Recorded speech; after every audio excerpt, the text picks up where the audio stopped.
Chapter 11. Barry and Jill stood in the covered walkway by the puzzle lock, breathing the clean night air. Beyond the high walls, the crickets and cicadas hummed their ceaseless song, a soothing reminder that there was still a sane world outside. Jill's brush with disaster had left her lightheaded and somewhat nauseous, and Barry had gently led her to the back door, suggesting that the fresh air would do her good. He hadn't found Chris or Wesker, though he seemed certain they were still alive. He brought her up to speed quickly, retracing his meandering path through the house as Jill leaned against the wall, still taking deep breaths of the warm night air. "And when I heard the shots, I came running." Barry rubbed absently at his short beard. He smiled at her, a somewhat hesitant grin. "Lucky for you. Another couple of seconds, and you'd have been a Jill sandwich." Jill smiled back gratefully, nodding, but noticed that he seemed a little strained, the humor forced, odd. She wouldn't have figured Barry as the type to tense up in the face of danger. "Is it any wonder? We're trapped here, we can't find the team, and this entire mansion is out to get us. Not exactly a laugh riot." "I hope I can return the favor if you ever get into a tight spot," she said softly. "Really? You saved my life." Barry looked away, flushing slightly.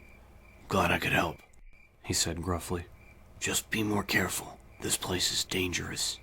She nodded again, thinking of how close she'd come to dying. She shivered slightly, then forced the thoughts away. They needed to be concentrating on Chris and Wesker. "So you think they're still alive?" "Yeah. Besides the shell casings, there was a whole trail of those ghouls in the other wing, all with clean headshots. Gotta be Chris. Though I had to splatter a couple more of them upstairs, so I figure he's holed up somewhere along the way." Barry nodded toward the copper diagram set into the wall. "So was this Starcrest here already?" Jill frowned, a little surprised at the abrupt change of topic. Chris was one of Barry's closest friends. "No. I found it in another room with a trap. This place seems to be full of them. In fact, maybe we should look for Wesker and Chris together. No telling what they might have stumbled into, or what else could happen to either of us." Barry shook his head. "I don't know. I mean, you're right, we should watch our step, but there are a lot of rooms, and our first priority ought to be securing an escape. If we split up, we can try to find the rest of those crests, and look for Chris at the same time, and Wesker." Though his demeanor didn't change, Jill had the sudden distinct impression that Barry was uncomfortable.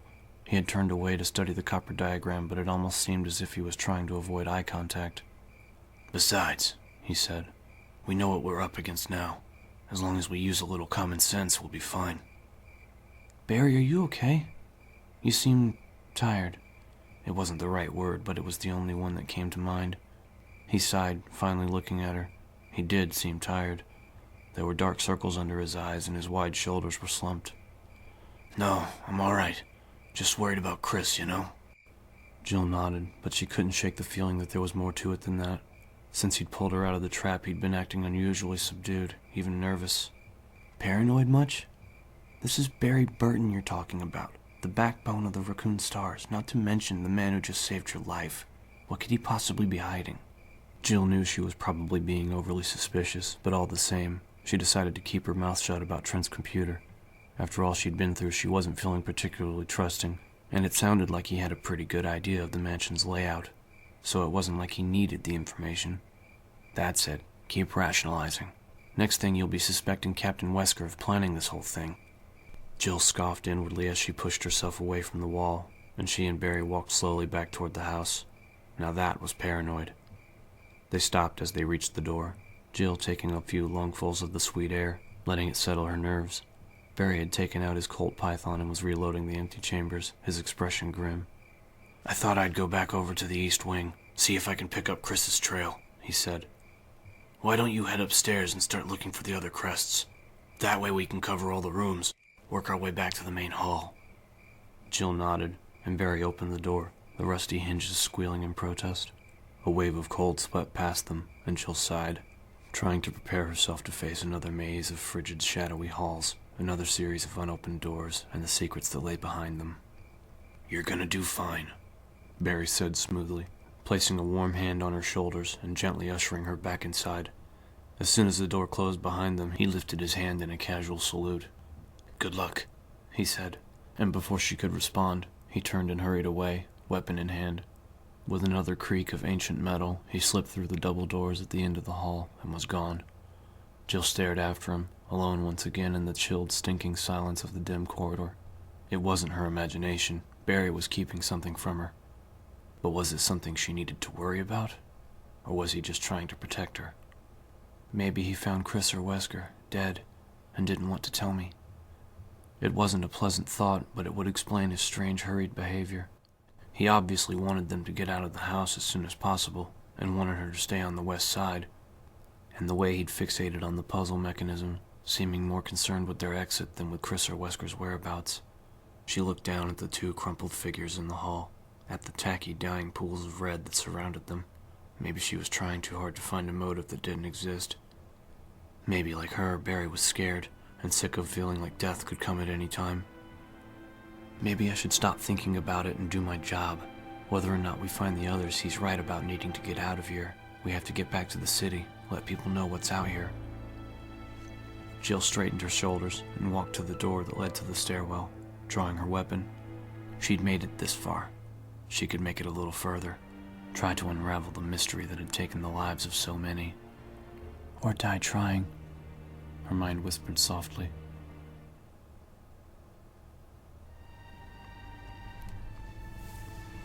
Forrest Speyer was dead.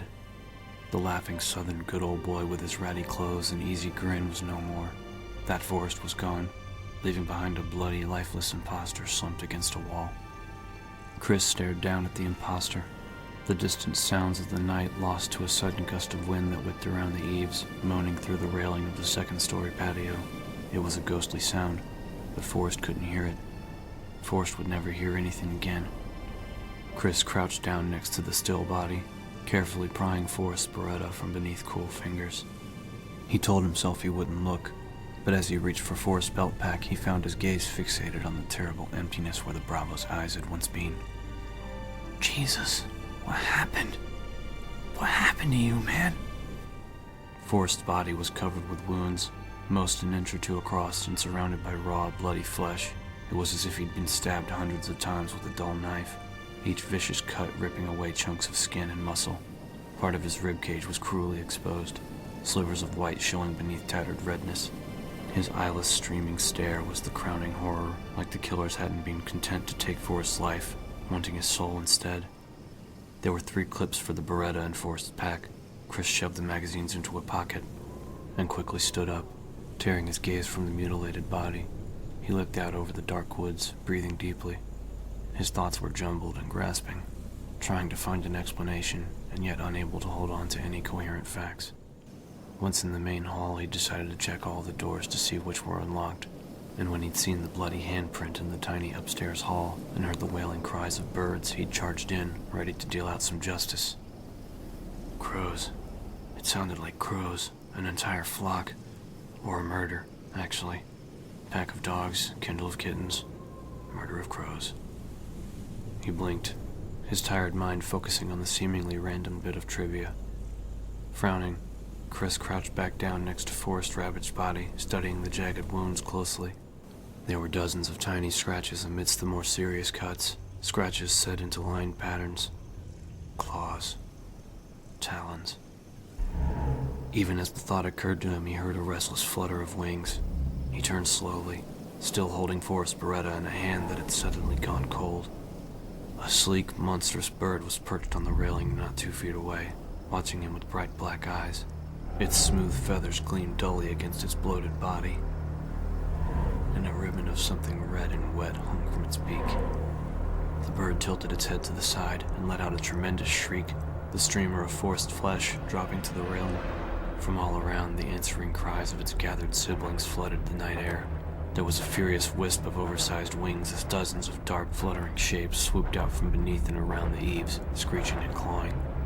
Chris ran. The image of Forrest's bloody, terrible eyes burned into his pounding thoughts as he lunged for the escape. He stumbled into the tiny hall and slammed the door against the rising screams of the birds, adrenaline pumping through his system in hot, surging beats. He took a deep breath, then another, and after a moment his heart slowed down to a more normal pace. The shriek of the crows gradually grew distant, blown away on a softly moaning wind. Jesus, how dumb can I get? Stupid, stupid.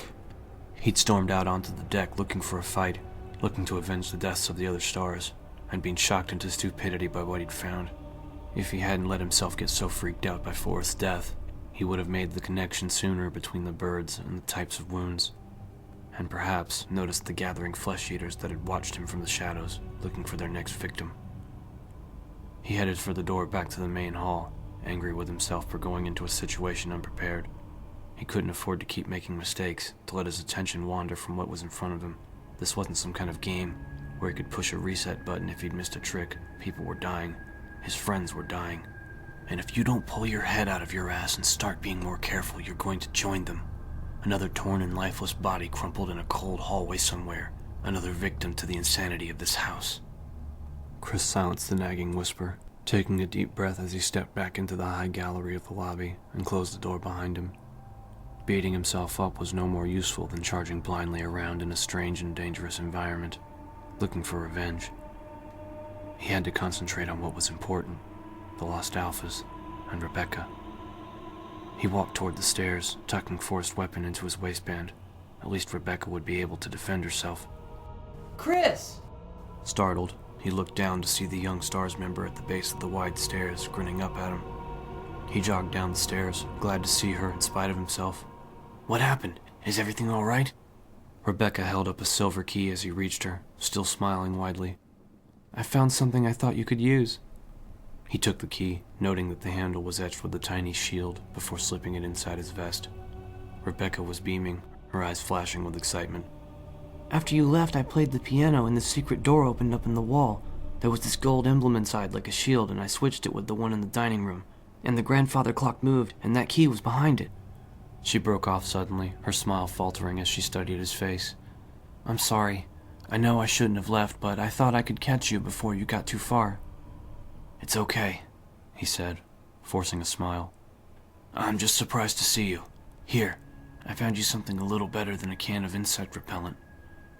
He handed her the Beretta, pulling out a couple of clips to go with it. Rebecca took the gun, staring down at it thoughtfully. When she looked up at him again, her gaze was serious and intense. Who was it? Chris thought about lying, but saw that she wasn't going to buy it, and realized suddenly what it was about her that made him feel so protective, that made him want to shield her from the sad and sickening truth. Claire. That was it. Rebecca reminded him of his little sister. From her tomboy sarcasm and quick wit to the way she wore her hair. Listen, she said quietly, I know you feel responsible for me, and I admit that I'm pretty new at this, but I'm a member of this team, and sheltering me from the facts could get me killed. So who was it? Chris stared at her for a moment, and then sighed. She was right. Forrest. I found him outside. He'd been pecked to death by crows. Kenneth's dead too. A sudden anguish passed across her eyes, but she nodded firmly, keeping her gaze on his. Okay. So what do we do now? Chris couldn't help the slightest of smiles, trying to remember if he'd ever been so young. He motioned up the stairs, hoping that he wasn't about to make another mistake. I guess we try another door. Wesker didn't catch much of the conversation between Barry and Jill, but after a muffled good luck from Mr. Burton, he heard a door open and close somewhere nearby, and a moment later, the hollow thumps of bootsteps against wood, followed by another closing door. The hall outside was clear, his team off on their mission to find the rest of the Copper Crests. Looks like I picked the right room to wait in.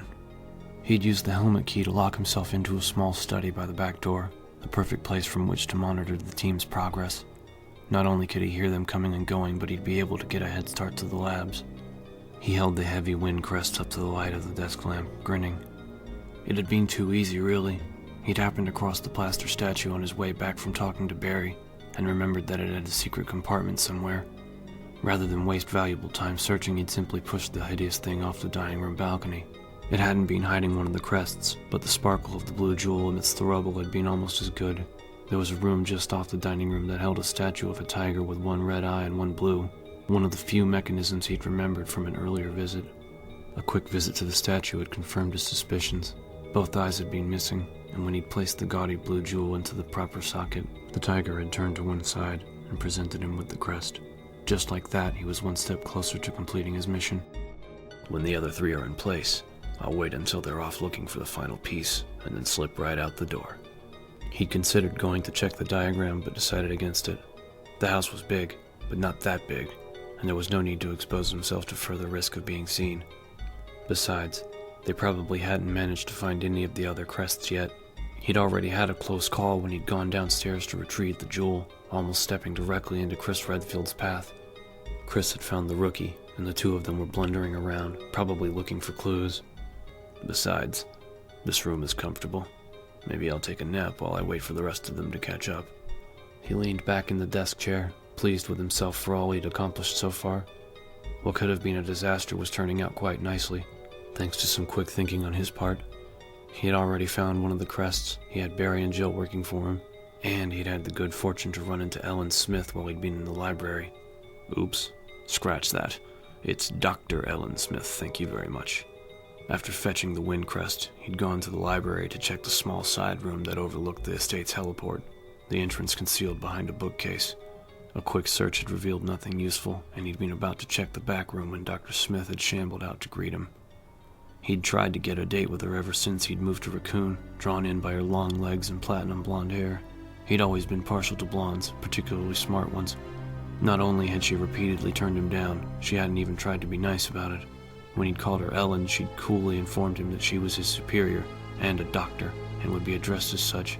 Ice Queen through and through. If she hadn't been so damn good-looking, he never would have bothered in the first place. But my, how your beauty has faded, Dr. Ellen. Wesker closed his eyes, smiling, reliving the experience. It had been the ratty strings of blonde hair that had given her away as she'd shuffled out from behind a shelf, moaning and reaching for him. Her legs were still long, but they'd lost a lot of their appeal, not to mention a fair amount of skin. "What lovely perfume you're wearing, Dr. Smith," he'd said. Then 2 shots to the head and she'd gone down in a spray of blood and bone. Wesker didn't like to think of himself as a shallow man, but pulling the trigger on that high-riding bitch had been wonderful. No, deeply gratifying. Like icing on the cake. A little bonus perk for taking matters in hand. Maybe if I'm lucky, I'll run into that prick Sarton down in the labs. After a few moments, Wesker stood up and stretched, turning to scan some of the titles on the bookshelf behind him. He was eager to get moving, but it might take the stars a while to find the rest of the puzzle pieces, and there was really nothing he could do to hurry the process. He might as well keep busy. He frowned, struggling to make sense of the technical titles. One of the books was called Phagemids, Alpha Complementation Vectors. The next one was cDNA Libraries and Electrophoresis Conditions. Biochemistry text and medical journals. Terrific. Maybe he'd get that nap in after all. Just reading the titles was making him sleepy. His gaze fell across a heavy-looking tome sitting by itself on one of the lower shelves, bound in fine red leather. He picked it up, glad to see a title he could read printed across the front, even one as stupid as Eagle of East, Wolf of West. Wait, that's the same thing written on the fountain. Wesker stared at the words, feeling his good mood slipping away. It couldn't be. The researchers had gone nuts, but surely they wouldn't have locked down the labs. There was no reason for it. He opened the book almost frantically, praying that he was wrong, and let out a low moan of helpless rage at what was tucked into the sham book's glued pages. A brass medallion with an eagle engraved on it lay in the cutaway compartment, part of a key to yet another of Spencer's insane locks. It was like the punchline to a cruel joke. To get out of the house, he had to find the crests. Once out in the courtyard, he'd have to make his way through a winding maze of tunnels that ended in a hidden section of the garden, where there was an old stone fountain that marked the entrance to the underground labs. The fountain was one of Spencer's fanciful creations, a marvel of engineering that could be opened and closed to hide the facility underneath, provided, of course, that you had the keys. 2 medallions made out of brass, an eagle on one and a wolf on the other. Finding the eagle meant that the gate was closed, and that meant that the wolf could be anywhere at all, and that his chance of even getting to the labs had just dropped down to somewhere near 0.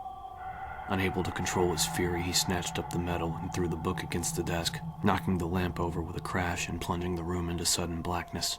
There was no longer any point in holding on to the windcrest. His perfect plan was ruined. He'd have to give up his edge and hope that one of the others would inadvertently stumble across the wolf metal form, secreted away somewhere on the massive sprawling estate. Which means more risk, more searching, and a chance that one of them will reach the labs before I do. Seething, Wesker stood in the dark silence with his fists clenched. Trying not to scream,